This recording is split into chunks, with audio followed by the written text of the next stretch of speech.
ಎಲ್ಲರಿಗೂ ನಮಸ್ಕಾರ. ನಾನು ಇದೇ ತಿಂಗಳ 1ನೇ ತಾರೀಕು ಜುಲೈ ನಾನು ಜಿಲ್ಲಾ ಆರೋಗ್ಯ ಮತ್ತು ಕುಟುಂಬ ಕಲ್ಯಾಣ ಅಧಿಕಾರಿಯಾಗಿ ಅಧಿಕಾರ ಸ್ವೀಕರಿಸಿದ್ದೀನಿ. ನಂದು ಮೊದಲನೇ ಆದ್ಯತೆ ಏನಪ್ಪಾ ಅಂತಂದ್ರೆ ಸರ್ಕಾರಿ ಆಸ್ಪತ್ರೆಗಳಲ್ಲಿ ಬರ್ತಕ್ಕಂಥ ರೋಗಿಗಳು ಯಾವಪ್ಪ ಅಂದ್ರೆ ಮಧ್ಯಮ ವರ್ಗದವರು ಮತ್ತು ಬಡವರು. ಅವ್ರು ಬರ್ಬೇಕಾದ್ರೆ ನೋವಿನಿಂದ ಬಂದಿರ್ತಾರ. ಆ ನೋವು ನಾವು ನಿವಾರಿಸಿಕೆಸೆ ಮರಳಿ ಹೋಗ್ಬೇಕಂದ್ರೆ ನಗು ಮುಖದಿಂದ ಹೋಗ್ಬೇಕು. ಇದೇ ನನ್ನ ಮೇನ್ ಉದ್ದೇಶ. ಸರ್ಕಾರಿ ಆಸ್ಪತ್ರೆಗೆ ಬರ್ತಕ್ಕಂಥ ಬಡ ರೋಗಿಗಳಿಗೆ ಹೊರಗಡೆ ಹೋಗ್ಬೇಕಾದಾಗ ನಕ್ಕೊಂತ ಹೋದ್ರಪ್ಪ ಅಂದ್ರೆ ನಮ್ಮ ಆರೋಗ್ಯ ಕ್ಷೇತ್ರದಲ್ಲಿ ನಮ್ಮ ಸಿಬ್ಬಂದಿ ಯಾವ ಟೈಪ್ ಕರ್ತವ್ಯ ನಿರ್ವಹಿಸುತ್ತಿದ್ದಾರಂದ್ರೆ ಆ ಪೇಷಂಟ್ ನಕ್ಕೊಂತ ಹೋದ್ರಪ್ಪ ಅಂದ್ರೆ ಅದರಷ್ಟು ಖುಷಿ ನಮಗೆ ಇನ್ನೂ ಬೇರೆ ಯಾವುದೂ ಇಲ್ಲ ಅಂತ ಹೇಳ್ಬೋದು ನಾವು. ಈಗ ಸರ್ಕಾರಿ ಆಸ್ಪತ್ರೆಗಳಲ್ಲಿ ಹಲವಾರು ಕೊರತೆಗಳನ್ನ ಕಾಣ್ತಾ ಇದ್ದೀವಿ. ತಮ್ಮದ ಅವಧಿ ಒಳಗಡೆ ಅದೆಲ್ಲ ಸರಿ ಆಗ್ಬೋದಾ? ಉದಾಹರಣೆಗೆ ಔಷಧಿ ಕೊರತೆ ಇರ್ಬೋದು, ಸಿಬ್ಬಂದಿ ಕೊರತೆ ಇರ್ಬೋದು, ಹಾಗೂ ಪೇಷಂಟ್ಗಳು ಬಂದವರಿಗೆ ಸರಿಯಾದಂತ ಟ್ರೀಟ್ಮೆಂಟ್ ಸಿಗ್ತಾ ಇಲ್ಲ.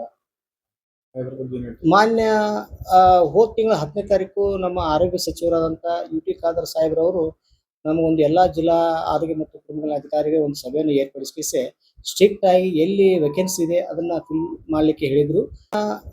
ಹೋದ ತಿಂಗಳ 10ನೇ ತಾರೀಕು ನಮ್ಮ ಆರೋಗ್ಯ ಸಚಿವರಾದಂಥ ಯುಟಿ ಖಾದರ್ ಸಾಹೇಬ್ರವರು ನಮಗೊಂದು ಎಲ್ಲ ಜಿಲ್ಲಾ ಆರೋಗ್ಯ ಮತ್ತು ಕುಟುಂಬ ಕಲ್ಯಾಣ ಅಧಿಕಾರಿಗೆ ಒಂದು ಸಭೆಯನ್ನು ಏರ್ಪಡಿಸಿ ಸ್ಟ್ರಿಕ್ಟ್ ಆಗಿ ಎಲ್ಲಿ ವೇಕೆನ್ಸಿ ಇದೆ ಅದನ್ನ ಫಿಲ್ ಮಾಡಲಿಕ್ಕೆ ಹೇಳಿದ್ರು.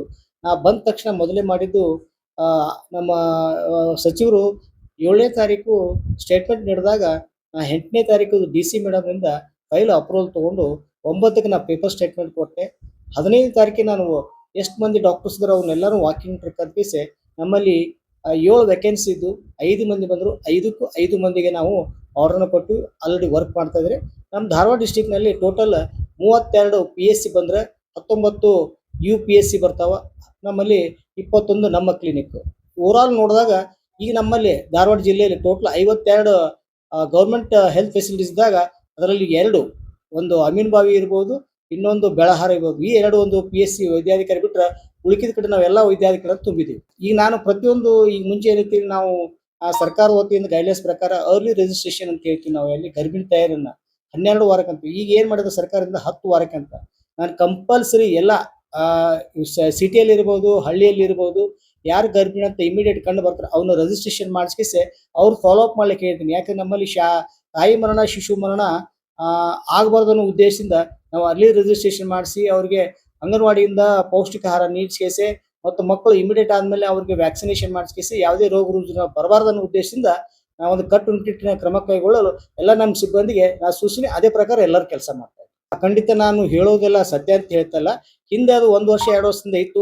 ಸ್ವಲ್ಪ ಸ್ಟೇಟ್ ಲೆವೆಲಿಂದ ಟೆಂಡರ್ ಪ್ರೋಸೆಸ್ ಲೇಟ್ ಆಗಿದ್ರಂದ್ರೆ ಈ ಟೆಂಡರ್ ಪ್ರೋಸೆಸ್ ಮುಗಿದಿದೆ. ಆಲ್ಮೋಸ್ಟ್ ಆಲ್ ಎಲ್ಲ ನಮ್ಮ ಧಾರವಾಡ ಡಿಸ್ಟಿಕ್ ಅಂತ ಅಷ್ಟಲ್ಲಿ ಎಲ್ಲ ಕಡೆನೂ ಸಪ್ಲೈ ಆಗಿದೆ. ಬಟ್ ಏನಾಗಿದೆ, ಡೈರೆಕ್ಟ್ ವೆಂಡರ್ಸ್ ಕಡೆಯಿಂದ ವೇರ್ಹೌಸ್ಗೆ ಡಿಸ್ಟ್ರಿಕ್ಟ್ ವೇರ್ಹೌಸ್ ಸಪ್ಲೈ ಆದಾಗ ನಾವು ಟ್ಯಾಬ್ಲೆಟ್ಸ್ ಅನ್ನು ಬಂದದನ್ನ ಡೈರೆಕ್ಟ್ ನಾವು ಪೇಷಂಟ್ ಕೊಡ್ಲಿಕ್ಕೆ ಬರಲ್ಲ. ಅದನ್ನ ಕ್ವಾರಂಟೈನ್ ಪೀರಿಯಡ್ ಅಂತ 40 days ಮಿನಿಮಮ್ ಎಲ್ಲ ಟ್ಯಾಬ್ಲೆಟ್ಸ್ ಅನ್ನ ನಾವು ರೀಕ್ರಾಸ್ ಚೆಕ್ ಬಂದಂತ ಆ ಡ್ರಗ್ಸ್ ಕ್ವಾಲಿಟಿ ಇದೆಯಲ್ಲ ನಾವು ಚೆಕ್ ಮಾಡಬೇಕು. ಕ್ವಾರಂಟೈನ್ ಪೀರಿಯಡ್ ಅಂದ್ರೆ ನಾವು 40 days ತಗೋತೀವಿ. ಆಲ್ಮೋಸ್ಟ್ ಸಾಕಷ್ಟು ಪ್ರಮಾಣದ ಔಷಧಿ ಈಗ ಲಭ್ಯತೆ ಇದೆ. ಬಟ್ ಇತ್ತೀಚೆಗೆ ತಾವು ಹೇಳ್ದಂಗೆ ಕೆಲವೊಂದು ವೈದ್ಯಾಧಿಕಾರಿಗಳು ಚೀಟಿ ಹೊರಗಡೆ ಬರ್ಕೊಡ್ತಾರೆ ಔಷಧಿ ಅಂತ. ನಾವು ಬಂದಿಂದ ನಿನ್ನಿಲ್ಲ ಮೊನ್ನೆ ಒಂದು ಕಟ್ಟುನಿಟ್ಟಾದ ಒಂದು ಆರ್ಡರ್ನೇ ನಾವು ಪಾಸ್ ಮಾಡಿದ್ದೀನಿ. ಯಾರು ಯಾವುದೇ ರೀತಿಗೆ ಹೊರ ರೋಗಿಗಳಿಗಾಗಲಿ ಒಳ ರೋಗಿಗಳಿಗೆ ಔಷಧಿನ ಬರ್ಕೊಡೋ ಹಾಗಿಲ್ಲ. ಬರೆದು ಕೊಟ್ರಪ್ಪ ಅಂತ ಅದಕ್ಕೆ ಏನಾಗ್ತತಿ ತಾವೇ ಹೊಣೆಗಾರ ಆಗ್ತಾರೆ ಅಂತ ನಿನ್ನಿಲ್ಲ ಮೊನ್ನೆ ನಾನು ಸ್ಟ್ರಿಕ್ಟ್ ಆಗಿ ಒಂದು ಆರ್ಡರ್ ಮಾಡಿದ್ದೀನಿ. ತಾವು ಒಬ್ಬ ಸರ್ಕಾರಿ ಮುಖ್ಯ ಅಧಿಕಾರಿಯಾಗಿ ಖಾಸಗಿ ಆಸ್ಪತ್ರೆಗಳ ಮೇಲ್ವಿಚಾರಣೆಗಳನ್ನ ಹೇಗ್ ಮಾಡ್ತೀರಿ ಸರ್? ನಮ್ಗೆ ಏನಿಲ್ಲ, ಈಗ ಎಲ್ಲ ಆಸ್ಪತ್ರೆ ಯಾವುದೇ ಖಾಸಗಿ ಇರ್ಬೋದು, ಅವ್ರ ಅಲೋಪತಿ ಇರ್ಬೋದು, ಯುನಾನಿ ಇರ್ಬೋದು, ಆಮೇಲೆ ಹೋಮಿಯೋಪತಿ ಇರ್ಬೋದು, ಕಂಪಲ್ಸರಿ KPM ಆಕ್ಟ್ ಪ್ರಕಾರ ಅವ್ರು ಪರ್ಮಿಷನ್ ತಗೋಬೇಕು, ಲೆಟರ್ ತಗೋಬೇಕು, ಲೈಸೆನ್ಸ್ ತಗೋಬೇಕು. ಅವ್ರು ಅಷ್ಟಿದ್ರೆ ಮಾತ್ರ ಕ್ಲಿನಿಕ್ ನಡೆಸಲಿಕ್ಕೆ ಅವಕಾಶ. ಇಲ್ಲದಿದ್ರೆ ಆ ಕ್ಲಿನಿಕ್ ನಾವು FIR ಹಾಕಿಸಿ ಕ್ಲೋಸ್ ಮಾಡ್ಲಿಕ್ಕೆ ಪ್ರಯತ್ನ ಪಡ್ತಾರೆ. ಜನಪ್ರತಿನಿಧಿಗಳು ಇರ್ಬೋದು.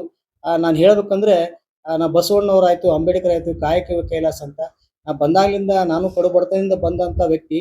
ಬಂದ ಮೇಲೆ ಒಂದು ಚಾಲೆಂಜಿಂಗ್ ಏನು ಟಾಸ್ಕ್ ಇತ್ತಂದ್ರೆ ಆರ್ಗನ್ ಡೊನೇಷನ್ ರಿಜಿಸ್ಟ್ರೇಷನ್ ಅನ್ನ ಧಾರವಾಡ ಡಿಸ್ಟಿಕ್ ಕರ್ನಾಟಕದಲ್ಲಿ ಪ್ರಥಮ ಸ್ಥಾನ ತರಬೇಕನ್ನೋದಿತ್ತು. ನಾನು ಚಾರ್ಜ್ ತಗೊಂಡಾಗ ಬಳ್ಳಾರಿ ಅವರು 10,000 ರಿಜಿಸ್ಟ್ರೇಷನ್ ಮಾಡಿದ್ರು. ನಮ್ಮ ಧಾರವಾಡ ಜಿಲ್ಲೆ ಬರೀ 500 ಇತ್ತು ನಾನು ಚಾರ್ಜ್ ತಗೊಂಡಾಗ. ಈಗ ನಾನು ಆತ್ಮವಿಶ್ವಾಸದಿಂದ ಹೇಳ್ತೀನಿ, ನಾನೇನು ಮಹಾನ್ ಶ್ರೇಷ್ಠ ನಾಯಕರಾದ ಅವರು ಅನುಯಾಯಿಯಾಗಿ ಹೇಳ್ತೀನಿ. ನಾನು ಹೇಳ್ಬೇಕಾದ್ರೆ ಕಾಯಕವೇ ಕೈಲಾಸ ಅಂತ ಸ್ವೀಕಾರ ಮಾಡಿದಾಗ ಇವತ್ತಿಗೆ 2 ವರ್ಷ ಆಯ್ತು. ಕರ್ನಾಟಕದಲ್ಲಿ 12,324 2 ವರ್ಷದಿಂದ ಕರ್ನಾಟಕದಲ್ಲಿ ಧಾರವಾಡ ಜಿಲ್ಲೆ ಪ್ರಥಮ ಸ್ಥಾನದಲ್ಲಿ ಇದೆ. ಆಮೇಲೆ ನಡಕ ಇಂಡಿಯಾಕ್ಕೆ ಇಡೀ ನಮ್ಮ ಭಾರತ ದೇಶಕ್ಕೆ ಆರ್ಗನ್ ಡೊನೇಷನ್ದಲ್ಲಿ ನಮ್ಮ ಧಾರವಾಡ ಜಿಲ್ಲೆ ಇಡೀ ದೇಶಕ್ಕೆ 3ನೇ ಸ್ಥಾನದಲ್ಲಿ.